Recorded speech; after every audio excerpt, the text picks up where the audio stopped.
은혜와 평강이 우리 모두에게 임하기를 예수님의 이름으로 축원해 드립니다. 오늘 말씀은 빌립보서 1장 15절에서 18절 말씀을 근거로 예수의 마음을 품은 자라는 제목으로 하나님 말씀 증거하겠습니다. 이 땅에서 하나님의 시민답게 사는 법, 빌립보서 강의 5번째 시간입니다. 요즘 많은 교회에서 초대교회로 돌아가자라는 그런 슬로건을 비전이나 또 목회 철학으로 삼고 있습니다.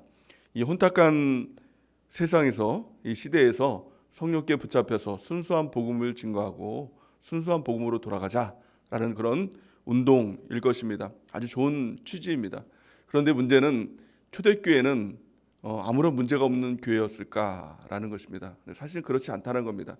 성경은 가감없이 초대교회의 문제들을 보여주고 있습니다. 대표적인 것이 아나니아와 삽비라와 같은 그런 문제이지요. 또 고린도 교회 같은 경우에는 음행이 가득한 또 그런 교회의 모습들을 보여주고 있습니다. 그 외에도 교회에 여러 가지 문제가 있었다는 것을 성경은 보여주고 있습니다. 그럼에도 불구하고 행정적이나 또 조직적으로나 불안정하고 또 어려움도 있는 그런 상황이었지만 순수한 복음을 향한 열정과 또 성도들 간의 그리스도 안에서의 진실한 사랑이 있었던 공동체였다는 것을 또 성경은 분명하게 말해주고 있습니다. 오늘 본말씀에 보면은 빌립보 교회도 문제가 없는 교회가 아니었다라는 것을 보여주고 있는 것이죠. 오늘 15절 말씀에 보니까 어떤 이들은 투기와 분쟁으로 이렇게 이야기를 합니다.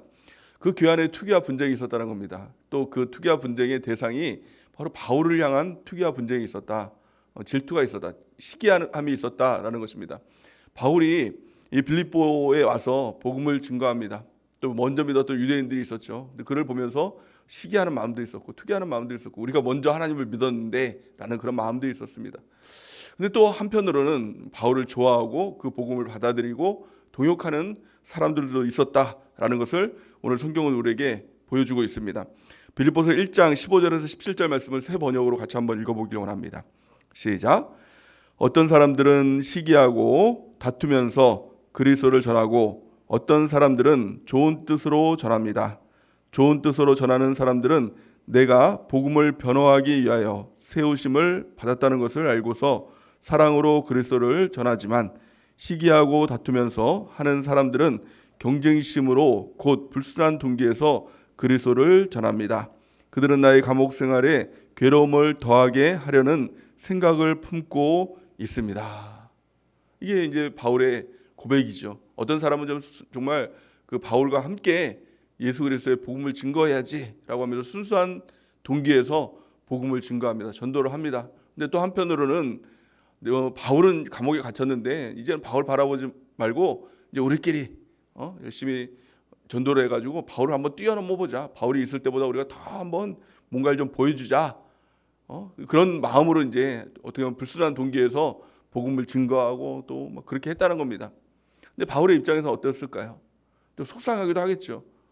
억울한 마음에 억울하게 감옥에 있는데 그것을 또 성도들이 그 마음을 몰라주고 시기하고 질투하는 그런 모습들을 보면 좀 속상한 마음도 있었을 것입니다. 그런데 참 놀랍게도요. 바울은 이렇게 고백을 합니다. 빌립보서 1장 18절 세 번역으로 같이 읽겠습니다. 시작. 그렇지만 어떻습니까? 거짓된 마음으로 하든지 참된 마음으로 하든지 어떤 식으로 하든지 결국 그리스도가 전해지는 것입니다. 나는 그것을 기뻐합니다. 앞으로도 또한 기뻐할 것입니다. 아멘. 이 빌립보서의 가장 핵심은 바로 기쁨이라고 했습니다. 바울은 감옥에 들어갔는데도 불구하고 아주 깊은 감옥에 들어가고 또 생사가 어떻게 될지도 모르는 그런 상황에서도 그 마음에 기쁨이 있었다는 겁니다. 그래서 빌립보 교인들에게 너희가 항상 기뻐하라. 다시 말하노니 너희가 기뻐하라. 라고 이렇게 권면하는 것들을 볼 수가 있는 것이죠. 그 기쁨의 근원을 오늘 본 말씀 보니까 드러내고 있습니다. 그것이 바로 복음이라는 것입니다. 복음이 우리 가운데 들어오면, 복음이 우리 가운데 이 근간이 되면, 그것이 기준이 되고 그것이 근원이 되면, 그것이 본질이 되면 기쁨이 넘치게 된다는 겁니다. 사도 바울은 이 복음을 붙들었습니다. 여러 가지 시끄러운 일들, 또 자기 자신을 향해서 뭐 질투하고 또 투기하고 욕하는 그런 것들은 그렇게 중요하게 여기지 않았다는 겁니다. 중요한 것은 복음이다. 복음이 증거되는 일들 가운데 나는 그것을 기뻐한다라고 이야기하고 있는 것입니다. 나한 사람 어떻게 되든지 그것은 중요하지 않다라는 것입니다. 우리가 정말 그 어떤 문제들 가운데, 여러 가지 문제들 가운데, 또 자신이 손해보는 일들 가운데 누군가 자기를 향해서 질투하고 욕하고 비난하고 그런 일들 가운데 해야 될 가장 중요한 것이 있다면 본질 붙드는 것입니다. 복음 붙드는 것입니다. 예수 그리스도를 붙드는 것입니다. 하나님 말씀을 붙드는 것입니다. 그러면 사실 그 어떤 문제들도 쉽게 사라지는 것들을 볼 수가 있는 것입니다. 성경은 이렇게 말씀합니다. 마태복음 16장 33절 같이 읽겠습니다. 시작. 그런즉 너희는 먼저 그의 나라와 그의 의를 구하라. 그리하면 이 모든 것을 너희에게 더하시리라. 아멘. 여러 가지 문제가 있을 때 우리 교회 안에서도 또 우리 주변에서도 우리 가정 안에서도 우리 자녀 안에서도 여러 가지 문제가 있을 때 본질을 붙드시기 바랍니다. 우리 주님을 붙드시기 바랍니다. 또 내가 무엇을 해야 되는 사람인가, 복음을 증거하고 하나님의 뜻대로 살아가는 우리 모두가 되는 은혜가 넘치기를 바랍니다. 그러면 여러 가지 시끌시끌한 문제들이 자연스럽게 사라지는 것들을 볼 수가 있는 것입니다. 먼저 그의 나라와 의를 구하면 이 모든 것을 하나님이 더하신다는 겁니다. 내가 하는 것이 아니라 결국에서 하나님께서 하신다라는 것을 성경은 말씀해주고 있는 것입니다. 그러면 구체적으로 투기와 분쟁이 있을 때 이런 것들이 없는 아름다운 공동체를 만들기 위해서 어떤 태도로 우리가 살아야 될까요? 바울의 모습을 통해서 우리가 그것을 배우기 원합니다. 그리고 여러 가지 또 교회에 문제가 있을 때 이 태도를 통해서 그 문제를 뛰어넘는 우리 모두가 되는 은혜가 넘치기를 바랍니다. 가장 첫 번째는 나는 보잘것없는 존재임을 알아야 된다는 것입니다. 우리는 그렇게 뛰어난 존재가 아닙니다. 대단한 존재가 아닙니다. 내가 뭔가를 할 수 있다라는 그런 생각들, 나는 능력이 있다라는 그런 의식들을 가지고 있으면 내가 이런 사람인데 왜 나를 이렇게 취급해? 라고 이렇게 생각하게 되는 것이죠. 그러니까 분쟁하게 되고 싸우게 되는 일들이 일어나게 되는 것입니다. 또 영적인 질서에 순응하지 못하는 그런 일들이 있다는 겁니다. 근데 바울은 스스로 나는 보잘것없는 존재라는 것을 늘 고백을 합니다. 성경은 이렇게 말씀합니다. 고린도전서 15장 9절에 보니까 나는 사도 중에 가장 작은 자라 나는 하나님의 교회를 박해하였으므로 사도라 칭함을 받기를 감당하지 못할 자라 이렇게 얘기합니다. 사도 중에 나는 가장 못한 자다. 나는 보잘것없는 자다. 이 의식을 가지고 있었다는 겁니다. 또 성경에 보면은 나는 모든 성도들 중에 가장 작은 자입니다. 이렇게 또 고백을 하는 것을 볼 수가 있는 것이죠. 또 디모데전서 1장 15절 말씀에 보니까 이렇게 말씀합니다. 윗보다 모든 사람들이 받을 만한 이 말이여 그리스도 예수께서 죄인을 구원하시려고 세상에 임하셨도다 하였도다. 죄인 중에 내가 괴수로다. 이게 바울의 고백입니다. 내가 죄인 중에 괴수라는 것입니다. 이 낮은 마음들. 근데 결국에는 예수님께서 죄인 중에 괴수인 나를 위해서 오셨다면 이게 은혜가 아니겠느냐라는 것입니다. 우리가 낮은 자리 또 나는 아무것도 아닙니다. 이 모습 가운데 있을 때 우리 주님이 임하십니다. 우리 주님이 우리를 만나 주십니다. 내가 죄인임을 인식할 때 우리 주님께서 우리의 죄를 씻어 주신 것입니다. 십자가의 그 은혜가 우리 가운데 부어지게 되는 것입니다. 사실 그것은 내가 죄인이다 라고 억지로 고백할 필요가 없는 것입니다. 왜냐하면 성령의 조명하심이 있으면 나의 죄가 드러나게 됩니다. 깨달아지게 됩니다. 나는 참 보잘것없는 사람이구나. 나는 참 약한 사람이구나 라는 것들을 알게 되는 것입니다. 예를 들어서 어두운 밤길을 가는데 자동차가 지나가다가 흙탕물을 튀었습니다. 근데 어두우니까 그게 잘 보이지 않습니다. 그런데 이 가로등 불빛에 가서 그것을 보면 옷이 얼마나 오염물이 튀었는지 더러워졌는지 그것이 보이게 되는 것이죠. 우리가 왜 교만합니까? 우리가 신한 사람에서도 왜 나는 괜찮다라고 생각하고 나는 좀 좋은 사람이다 이런 생각들을 갖는 이유가 무엇입니까? 사실 그것은 성령의 조명함이 없기 때문에 그렇다는 겁니다. 성령의 조명함이 있으면 나의 모습이 깨달아집니다. 나의 더러운 모습들 또 그런 모습들이 보여지게 되는 것입니다. 교만함이라는 것은 사실은 보지 못하는 것입니다. 깨닫지 못하는 것입니다. 알지 못하는 것입니다. 성경은 이렇게 말씀합니다. 잠언 16장 18절 말씀에 보니까 교만은 패망의 선봉이요 거만한 마음은 넘어짐의 앞잡이로다 이렇게 말씀합니다. 교만은 결국에 무너지게 되는 것입니다. 가장 무너지는 첫 번째 그것이 바로 교만이다라고 성경은 말씀하고 있는 것입니다. 겸손할 수 있는 비결은 한 가지입니다. 내 자신을 보는 것입니다. 늘 성령의 조명하신 가운데 내 자신을 보고 깨닫고 회개하고 돌이켜서 새롭게 되는 것입니다. 그리스도인은 죄를 안 짓는 사람이 아니라 죄로부터 돌이키고 회개해서 새롭게 함을 입는 그 존재가 바로 그리스도인인 것입니다.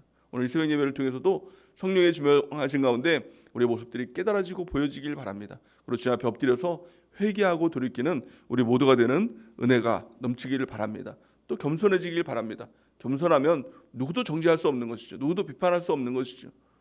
주님 앞에 더 낮아지는 우리가 되는 은혜가 넘치길 바랍니다. 두 번째 필요한 것은요, 나보다 남을 낮게 여기는 마음을 가져야 된다라고 성경은 말씀합니다. 빌립보서 2장 3절 우리 세 번역으로 같이 읽겠습니다. 시작. 무슨 일을 하든지 경쟁심이나 허영으로 하지 말고 겸손한 마음으로 하고 자기보다 서로 남을 낮게 여기십시오. 아멘. 이것이 이제 권면인 것이죠. 나보다 다른 사람들을 더 나은 사람이다 라고 이렇게 여기는 것입니다. 그렇다면 그 사람이 잘못을 하고 있는데도 나보다 더 낫다 라고 이렇게 여기라는 것은 아닙니다.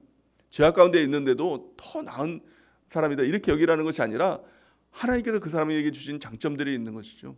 좋은 점이 있는 것이죠. 배울 점이 있는 것이죠. 그것들을 바라볼 수 있는 눈이 열리는 것입니다. 그리고 그 사람이 나보다 낫다라는 마음을 가질 때 그 사람에 대해서 비하하지 않는 것입니다. 또 그 사람에 대해서 비판하지 않는 것입니다. 성경은 비판하지 말라라고 분명히 말씀하고 있는 것이죠. 가장 중요한 것은 우리가 겸손한 마음으로 온유한 마음으로 성령이 하나 되게 하심을 지키는 것이 중요하다는 것입니다. 나보다 중요한 것은 교회입니다. 가장 중요한 이유는 교회를 지키기 위한 것, 하나됨을 지키게 하는 것, 성령께서 하나 되게 하신 공동체를 지키게 하는 것, 이것보다 더 중요한 것은 없다라는 것입니다. 하나님의 뜻은 하나됨입니다. 성경은 이렇게 말씀하죠. 에베소서 4장 2절에서 3절 우리 같이 한번 읽어보겠습니다. 시작. 모든 겸손과 온유로 하고 오래 참음으로 사랑 가운데에서 서로 용납하고 평안에 매는 줄로 성령이 하나 되게 하신 것을 힘써 지키라. 아멘. 성령이 하나 되게 하신 것, 이것이 교회 공동체인 것이죠. 또 가장 공동체인 것이죠. 이것을 지키기 위해서 중요한 것 겸손입니다. 겸손은 그냥 나의 성품을 자기 개발하기 위해서 겸손하라 이것이 아니라 하나됨을 지키기 위한 가장 첫 번째 조건 겸손입니다. 또 온유하게 되는 것이고 그 사람을 향해서 오래 참는 것이고 사랑하고 서로 용납하는 것이라는 겁니다. 그래서 우리가 성령이 하나 되게 하신 공동체 이것을 힘써 지키는 은혜가 있길 바랍니다. 때로는 투기가 있고 시기가 있을지라도 우리가 그 사람을 나보다 더 나은 사람으로 여기고 더 겸손해지고 낮아지는 은혜가 있길 바랍니다. 그 낮아짐의 본을 보이신 분이 누구입니까? 바로 예수 그리스도이시죠. 낮아지고 더 낮아지고 순종하고 복종하셨던 그 예수님의 모습을 우리는 닮아야 된다는 것입니다. 성경은 이렇게 말씀하죠. 빌립보서 2장 5절에서 8절 같이 읽겠습니다. 시작. 너희 안에 이 마음을 품으라. 곧 그리스도 예수의 마음이니 그는 근본 하나님의 본체이시나 하나님과 동등됨을 취할 것으로 여기지 아니하시고 오히려 자기를 비워 종의 형체를 가지사 사람들과 같이 되셨고 사람의 모양으로 나타나사 자기를 낮추시고 죽기까지 복종하셨으니 곧 십자가에 죽으심이라. 아멘. 우리 안에 그 마음을 품으라 이렇게 말씀합니다. 예수님의 마음 겸손입니다. 낮아지는 것입니다. 하나님이신데 하나님과 동등됨이신데 삼위일체이신데 그분이 인간이 되신 것입니다. 피조물이 된 것입니다. 왜요? 그게 순종이고 복종이기 때문에 그만큼 복종하셨다는 겁니다. 또 두 번째 이유는 무엇입니까? 우리와 하나 되기 위해서 그 자리로 낮아지셨다는 겁니다. 그런데 하물며 우리가 누구보다 더 높아질 수 있습니까? 그럴 수 없습니다. 예수님도 우리와 같이 낮아지셨는데 우리가 누구보다 더 높아진다는 것은 말도 되지 않는 것입니다. 우리가 더 낮아지는 것, 그 예수님의 마음을 품은 자가 되는 것, 그것이 바로 오늘 본 말씀의 핵심인 것입니다. 오늘 말씀의 순종에서 그리스도 예수님의 마음을 품기를 애쓴다면, 더 낮아진다면 우리의 가정이 변화될 것입니다. 하나된 공동체가 될 것입니다. 우리의 교회가 변화될 것입니다. 우리의 셀이 변화될 것입니다. 하나됨의 공동체가 임하게 될 것입니다. 또 마찬가지로 이 사회가 변화되는 놀라운 역사가 나타나게 될 것입니다. 하나님께서 그를 통해서 큰 일을 행하실 줄 믿습니다. 우리 주님께서 원하시는 것 하나됨입니다. 하나된 공동체를 이룰 때 그 가운데 하나님이 역사하십니다. 일하십니다. 우리가 그 일들, 여호와께서 큰 일을 행하시는 그 일들을 보기를 원합니다. 그래서 그 공동체를 통해서 믿음의 말을 하고 또 물질을 심고 또 우리의 행위를 심는 그런 은혜가 넘치기를 바랍니다. 그래서 올 한 해 하나님의 놀라운 일들을 보고 또 그 은혜 가운데 우리가 감격 가운데 거하는 우리 모두가 되는 귀한 축복이 있기를 예수님의 이름으로 간절히 축원해 드립니다. 이 시간 우리 기도하는 시간